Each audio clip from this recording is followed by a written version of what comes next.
В эфире итоговый выпуск новостей о самых заметных событиях четверга, 22 июля, вы узнаете из материалов наших корреспондентов. В студии Сергей Михедов. Здравствуйте. Коротко о темах выпуска. Якутские поликлиники получили очередную партию вакцины против коронавируса. Сколько доз поступило и как дальше продолжится прививочная кампания?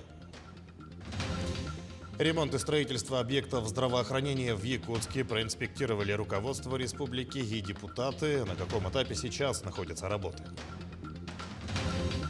А мэр Якутска провел объезд дворов города. Определены 30 объектов, которые благоустроят. Вернулись с научными изысканиями и массой положительных эмоций. Ленские школьники изучили флору и фауну бассейна реки Нюя. Завтра в Токио откроются 32-е летние Олимпийские игры. Расскажем, как пройдет Олимпиада и каковы ее особенности. Айсен Николаев доложил президенту страны Владимиру Путину о ситуации с лесными пожарами в регионе. Она по-прежнему остается сложной. Также глава Якутии выступил с 3 предложениями, направленными на защиту лесов. Все они поддержаны президентом. Подробности у Юрия Осипова. В Якутии сохраняется напряженная лесопожарная обстановка. На сегодняшний день в регионе действует более 200 пожаров. Айсен Николаев доложил об этом президенту страны. Александр Сергеевич, есть вот еще идея для субъектов с низкой плотностью населения и с большой площадью лесов передать полномочия в области лесных отношений на федеральный уровень. Как вы относитесь к этой идее? Мы, конечно же, поддерживаем такое предложение, Владимир Владимирович, потому что это огромная территория, конечно, ее защита решаться на федеральном уровне. Айсен Николаев выступил с целым рядом предложений, которые были поддержаны руководителем государства. В частности, глава региона предложил создать региональный лесопожарный центр в Якутске, внедрение новой федеральной методики финансирования тушения пожаров, а также поставку дополнительной техники. Я считаю, что на такой огромной территории, как наша республика, где 90% территории лесного фонда обслуживается только авиацией, необходимо создание крупного регионального центра лесопожарного, который бы имел собственную авиацию, собственные наземные силы, и который мог бы как раз решать вопросы оперативного реагирования на большое количество лесных пожаров, которые у нас летом возникают одномоментно. И президент тоже поддержал, дал поручение правительству рассмотреть возможности такого развертывания такого центра. И уверен, что мы как раз на совещании у премьер-министра страны, которое состоится на следующей неделе на Дальнем Востоке, этот вопрос обязательно рассмотрим. Владимир Путин поручил правительству России подготовить предложение о передаче полномочий по лесоохране на федеральный уровень для регионов с обширными лесами и низкой плотностью населения. Для улучшения эффективности работ по тушению лесных пожаров глава региона дал поручение правительству республики на следующий и последующие годы об увеличении штатной численности наземной службы Якутлесресурса.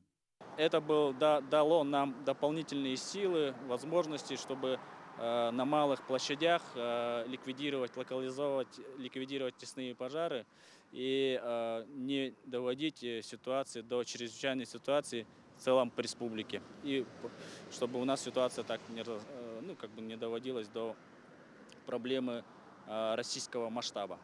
Также Владимир Путин заявил о необходимости оказать финансовую помощь страдающим от пожаров регионам. Ранее президент попросил администрацию президента и Кабмин подготовить поручение по борьбе с лесными пожарами в России.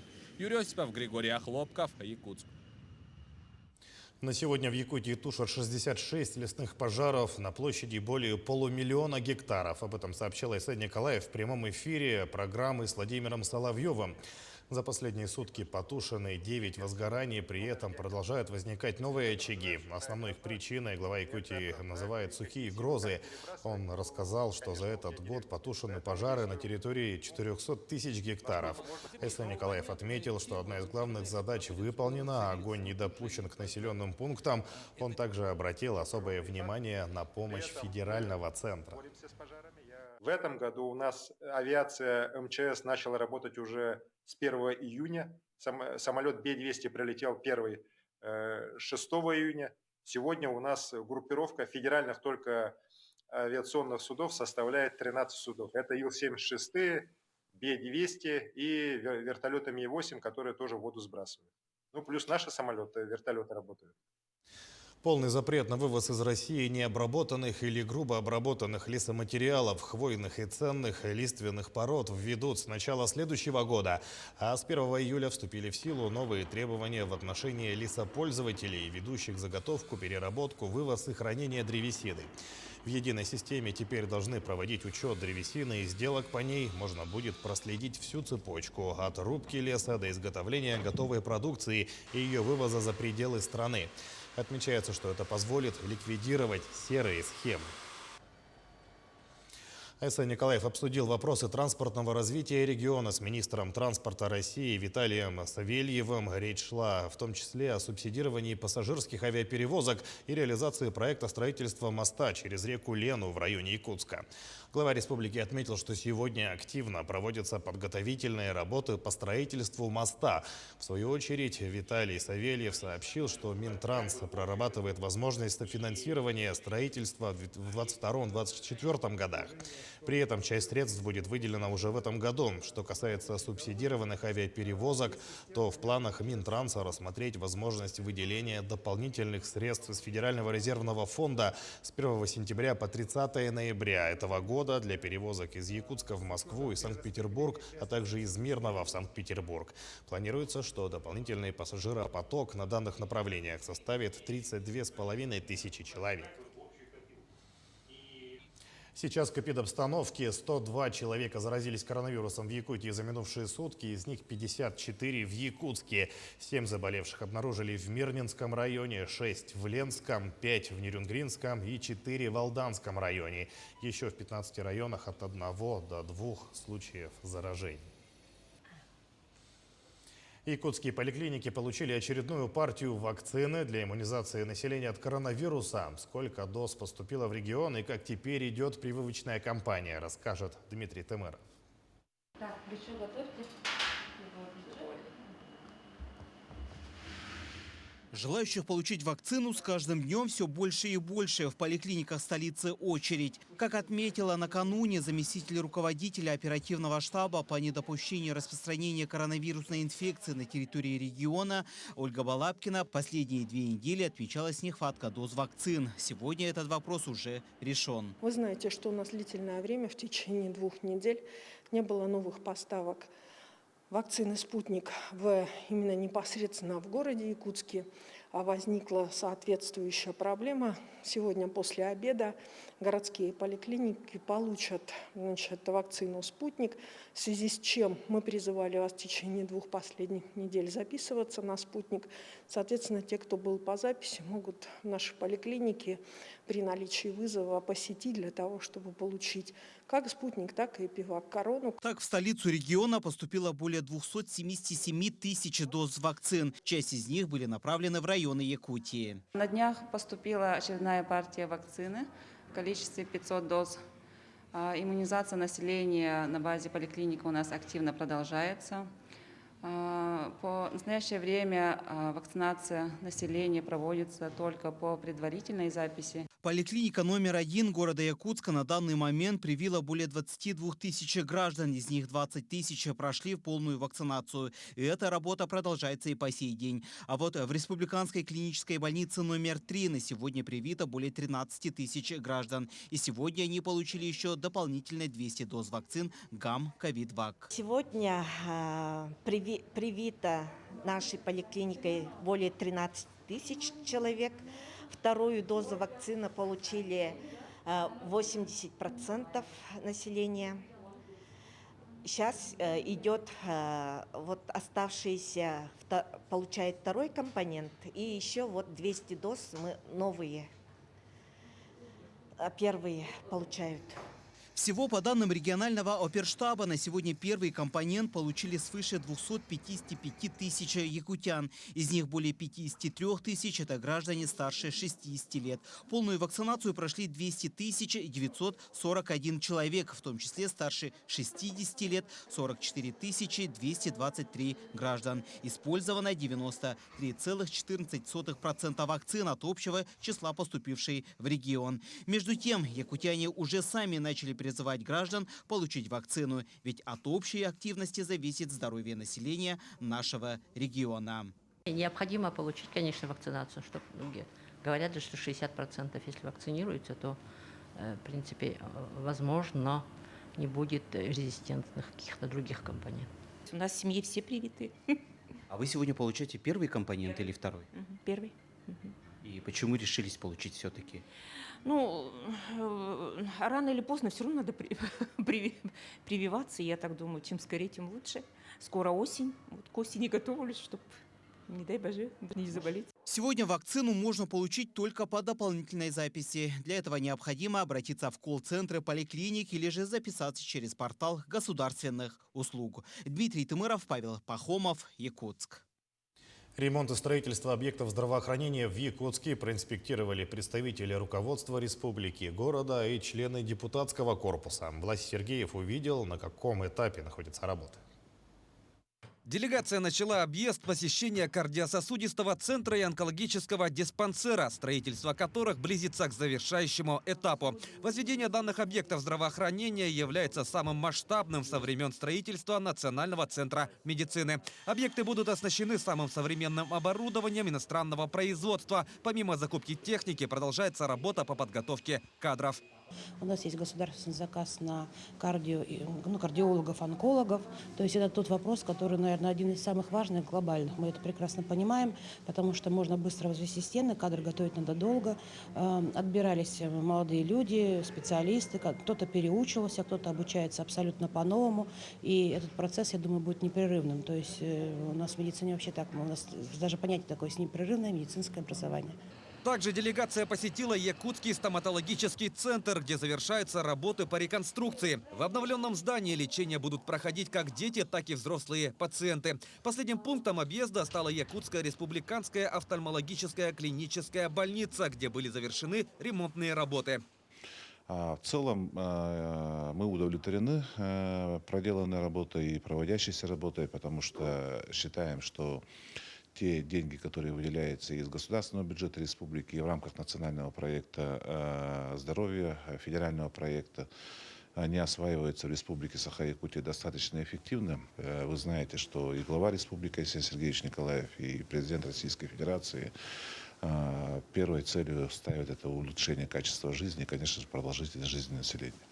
По итогам объезда было установлено, что работы идут согласно графику и что объекты будут введены в эксплуатацию в ранее оговоренные сроки. Власий Сергеев, Георгий Григорьев, Якутск.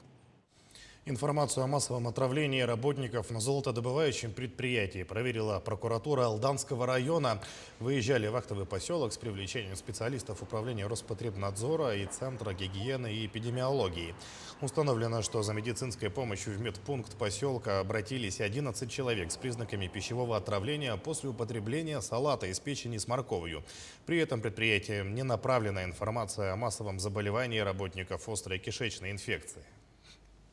Также в ходе проверки выявлены многочисленные нарушения санитарно-эпидемиологических требований, выразившиеся в несоблюдении технологий изготовления и хранения сроков реализации салата из печени с морковью, неудовлетворительном санитарном состоянии помещений столовой, непроведении регулярных уборок помещений и обследования технического состояния системы вентиляции и другие нарушения.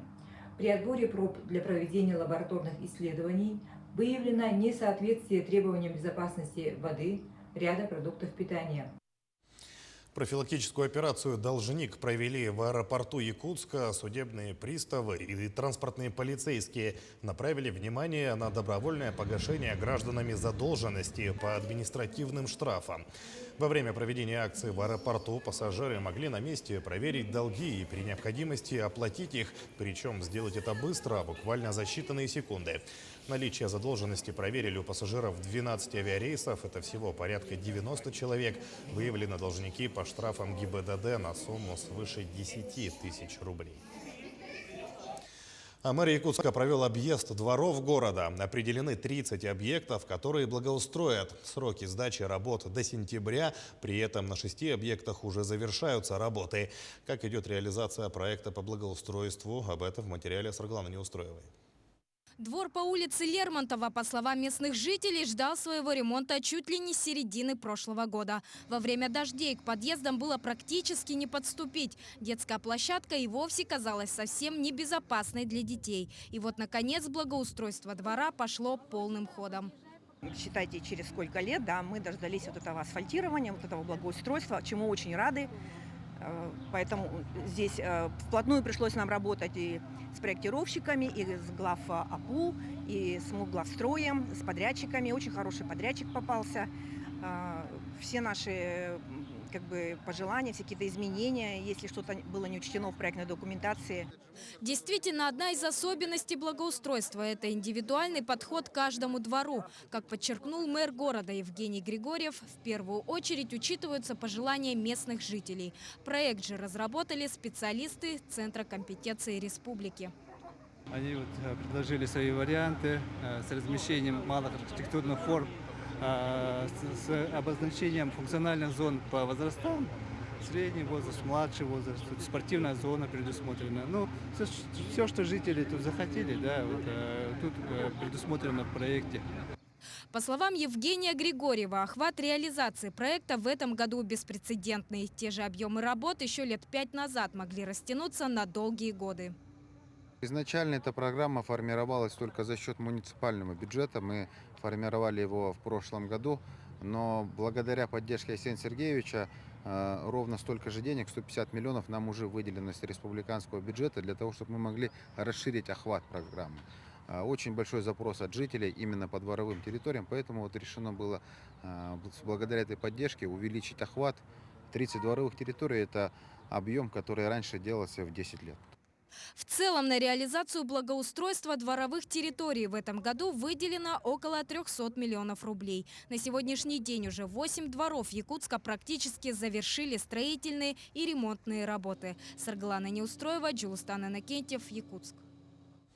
Сбор 200 тысяч подписей в поддержку присвоения Алдану звания «Город трудовой доблести» организовали в республике. Напомним, в марте прошлого года Владимир Путин подписал закон о присвоении городам России нового почетного звания с целью увековечения подвига тружеников тыла во время Великой Отечественной войны. В 1940-е годы из Алданского района на фронт призвали почти 12 тысяч человек, из них 24 – это герои Советского Союза. 7 алданцев были удостоены этого высокого звания за подвиги на полях сражений, а в 75-летие Победы на Аллее Славы открыли их бронзовые бюсты. Проголосовать в поддержку Алдана можно на сайте трудовойалдан.ру. Мегино-Каргаласский улус и Алданский район 1968 года дружат, и на основании дружбы у нас зародилась очень большая традиция. Мы каждый год встречаем дружбу серпа и молота. Ну, на сегодняшний день город Алдан участвует в федеральном проекте «Алдан. Город трудовой доблести». Всех моих земляков, мегино-кангаласцев, всех жителей Республики Саха-Якутия призываю голосовать за город Алдан трудовой доблести на сайте трудовойалдан.ру за самый старый промышленный город нашей республики. Вернулись научными изысканиями и массой положительных эмоций. Ленские школьники изучили флору и фауну бассейна реки Нюя. Это была 23-я экологическая экспедиция под руководством педагогов станции юных натуралистов Центра доп. Образования СРГ и ученых из города Якутска. Встретилась с юными исследователями Анна Кожевникова. Ленские юные следопыты изучили энтомологию реки Нюя и провели научные изыскания на особо охраняемой территории Хатаго. Участниками 23-й детской экологической экспедиции стали школьники Ленского района, в основном из сельской местности в возрасте от 13 до 16 лет. У нас в экспедицию поехало по факту 10 детей и 7 взрослых. Сплавлялись, был сплав с устья Чаянды до населенного пункта Артанахра. С детьми работал научный руководитель с Якутска, энтомолог Зыков Еремей Никитич. Большое ему спасибо за то, что он в такое непростое время смог приехать к нам. Он с каждым ребенком проработал. Организовывали поездку Центр доп. Образования СРГ и Ленский комитет государственного экологического надзора. У истоков экспедиции стоял экс-председатель комитета Борис Мыреев. В этом году в силу возраста он не смог поехать. Непосредственно от нашего комитета в качестве сопровождающего был госинспектор, который сопровождал на протяжении всей экспедиции, всего маршрута вот эту группу. Жить в естественной среде обитания сегодня не так-то просто, тем более детям. Но они отлично справлялись с этим на протяжении 2 недель, даже новички. Например, Карина Крафт из поселка Южная Анюя впервые приняла участие в экспедиции. Понравилось то, что подружилась со всеми. Интересно очень. Исследовательская работа у нас была, проекты делали, изучали насекомых, растения и рыбу изучали, рыбачили. Ученица первой школы Полина Иванова уже опытный путешественник. Она буквально в июне вернулась из историко-краеведческой экспедиции, но роль эколога ей приглянулась больше. Рыбачить научилась, костер разжигать научилась, гребсти научилась, чистить рыбу научилась, потрошить рыбу, готовить рыбу, спать в палатке, когда холодно, а утром жарко. На Рылахе мы 4 дня, по-моему, ночевали. Вот. Там был дом, а до этого мы все время в палатках спали. Поэтому немножко так роскошной жизни. Результаты экспедиции будут представлены на научно-практической конференции «Шаг в будущее». И кто знает, может на научном небосводе Якутии, а то и России загорятся новые звездочки, и ими станут ленские юные исследователи. Анна Кожевникова, Виталий Андреев, Ленск. Завтра в Токио состоится церемония открытия 32-х летних Олимпийских игр. За право взойти на высшую ступень пьедестала будут бороться порядка 19 тысяч участников из разных стран мира, в том числе 335 российских спортсменов. Подробнее о том, как пройдет Олимпиада в Токио и каковы ее особенности, расскажет наш корреспондент.